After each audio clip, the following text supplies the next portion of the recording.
Ruskin said, has hitherto devoted itself wholly to the multiplication or the aggregation of bulbs. It never saw nor conceived such a thing as a tulip. End of quote. Stress is laid more and more on promoting exports as we attempt to capture external, so-called external purchasing power, and to export our so-called unemployment problem to other nations by obtaining a so-called favorable balance of trade, that is, an excess of exports over imports. Thus we are led into the absurd position of coveting money above real wealth, and in fact of thinking that if we could only export everything we produced without receiving anything in return, we would have reached the millennium. This inability to differentiate between substance and symbol has also led to such absurdities as state subsidies to restrict agricultural production and to the deliberate destruction of produce and foodstuffs, as in the recent burning of fruit crops in Europe, I believe it was last year or the year before, to maintain their economic value. Such are the perversions wrought by a system of economics which takes as its point of departure the assumption that value derives from scarcity. Surely, something that isn't there cannot be of value to human beings as consumers. Truly has it been said that the love of money is the root of all evil. Competition increases to antisocial lengths among individuals and nations as the desperate scramble for a share in the increasingly inadequate purchasing power pool becomes more intense. The discovery is soon made that military expenditure serves to prime the economy along its destructive course. The existence of weaponry and the friction generated by the international struggle for markets ensure that war, the great wastemaker, is almost continuous. The orthodox exhortation to export or die might well be changed to export and die. We have come to believe that it is more moral to drop bombs on other people than to peacefully share our surplus wealth through the distribution of a national dividend. We have learned to live on the sweat, suppression, and anguish of people bound to useless toil. We have learned to live on the blood of our own children who are sent off to foreign battlefields to murder and to be murdered. Perhaps now we can begin to appreciate the slogan of the British Social Credit Party under the leadership of the late John Hargrave, who asserted, "He who shouts for work shouts for war." Lacking sufficient purchasing power to command the productive system, the individual becomes a pawn in a vast economic machine. Mammon reigns supreme. Materialistic preoccupations the chief concern of human life. Deprived of the power to act freely and independently, the individual is subject to policies imposed by the will of those who possess monopolistic and centralized control over the activities of men. Forced to engage in futile, useless, and even destructive activities, and subject to vicious competition and dishonest advertising, men become dull and cynical. Their sense of purpose and responsibility become impaired.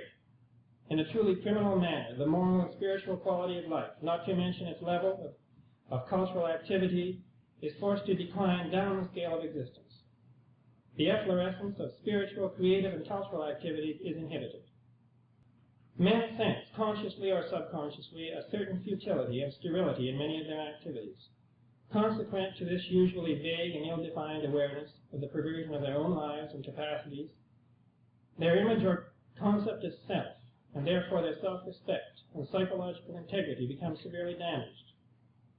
Subject to the pressures of an artificially and overly activated economic and social life, they develop many unnatural tensions. Neuroses and psychosomatic illnesses multiply, and we wonder why our psychiatric institutions and hospitals are filled to capacity. The constant battle to recover mushrooming industrial costs by industry and the struggle of workers and consumers to meet the prices of goods and services stimulate labor capital and other hostilities. Thus, the class war is fanned and revolutionary forces are unleashed upon society. The historical rebellion of youth against adult authority no longer represents merely a healthy desire to strike out for an independent life.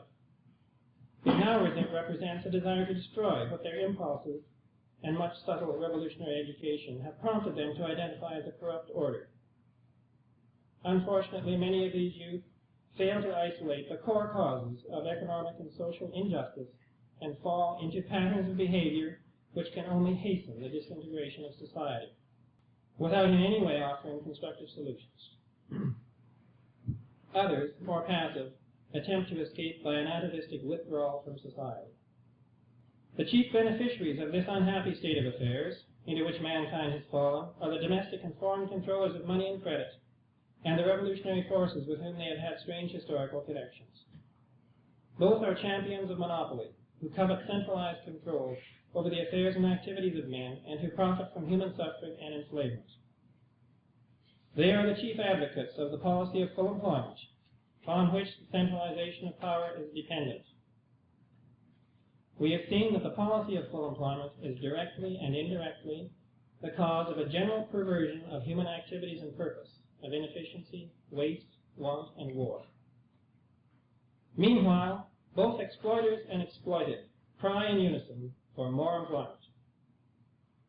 Those who join in the lunatic clamor for full employment must bear a heavy burden of responsibility for the results of the policy they so confidently espouse, and for the fate of the world that they are wrecking. A misguided world may believe that its salvation lies in the achievement of the work state, so beloved of dictators throughout history.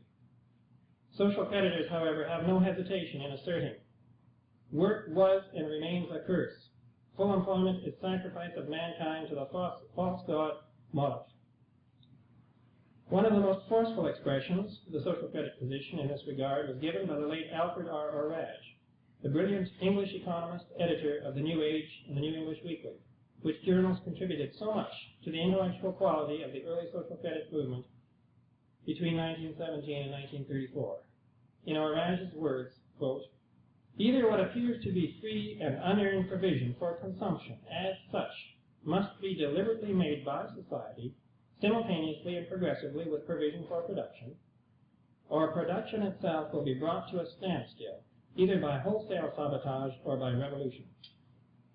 The pill of money for nothing may be bitter for old men of all ages to swallow, but the alternatives before society are to swallow it or perish. We assert with complete confidence that the acceptance and legislation of the principle of the national dividend is absolutely essential to the mere maintenance, and not only to the welfare, of modern civilization. It is a matter for modern nations of national dividends or death." It comes from a book called A.R. Orage, Political and Economic Writings, collected in 1936. Why has the present tragic situation come to pass? Why has the social credit remedy not been applied? In a remarkable address delivered to the Leisure Society entitled The Fear of Leisure, Orage listed a number of resistances to Douglas social credit.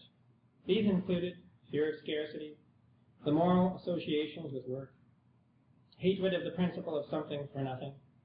There's really never something for nothing in the ultimate sense. Or is there? Maybe there is. Maybe almost everything we have is for nothing in a sense. Class hatred on the one side and class revenge on the other. The deep-rooted conviction that man is not meant to be happy, the belief that any prospect of happiness is too good to be true and that human nature would soon spoil any conditions of happiness that might be achieved. Included also was the will to power over the lives of others, the fear of leisure itself, and the fear of any change whatever. This comes from The Fear of Leisure in a book called The Social Credit Pamphleteer by various hands, published. I don't have the publication date. As we have seen, the problem is also partly due to an intellectual unpreparedness for the advent of the power age, the age of automation, and more recently of cybernation. Man has not yet stopped to realize the actual nature of modern production. Today, human labor has become little more than a mere catalyst in the productive process. The number of human energy units expended relative to the expenditure of other forms of energy, including, of course, the forces of nature, have become very small. In the physical sense, production today is largely unearned, being a result not of currently expended human effort, but rather of a vast cultural and scientific heritage reaching back to the beginning of civilization, and of an endless chain of unearned increments of association which could not be realized by individuals acting alone. This is all in addition, again, to the enormous sources of energy derived gratis from nature itself. What brings the water into the air and carries it over the mountains and dumps it on the crops. But our anachronistic and disastrous failure to break the traditional link between work and income has a primarily psychological cause, and until man overcomes this obstacle, there would seem to be little hope for the acceptance of social credit and for a better civilization, the better civilization that social credit would bring. This obstacle lies essentially in our dimly perceived fear of ourselves, in our own lack of self-confidence and inner integrity, which we dare not wholly admit to ourselves but prefer to project on other men. It manifests itself in a destructive Puritanism that attempts to restrict expansion of the human personality, that teaches that man is inherently perverse and can be trusted with neither freedom of choice nor assured material security. This attitude is no doubt exemplified in the statement of a great financier who is reported once to have said, "Social credit would save the world, or save civilization, but civilization is not worth saving." Norman Webb makes a penetrating inquiry into this matter in his essay, Social Credit and the Christian Ethic. He writes, quote, "The identity of Christ's teaching and what we call economic democracy is, I believe, fundamental. The two are in contact at every point, and the primary obstacle to the realization of both of them is, literally, the very devil, and its name is Puritanism. Puritanism, as I understand it, erroneously connected in many minds with purity, has nothing in common with Christ's teaching. When Christ said to the young man who asked him for a decision between his brother and himself, 'Man, who made me judge or divider over you?' he was demonstrating in the highest degree the opposite impulse to that which I call, or I designate, Puritanism. Judge not, that ye be not judged. There is a law of life, and I think that Christ has plainly demonstrated for us that the primary fact of existence is that we are here and conscious for the purpose of learning to understand the law. The puritanical misconception is that we are here, individually, for the Puritan, to administer the law.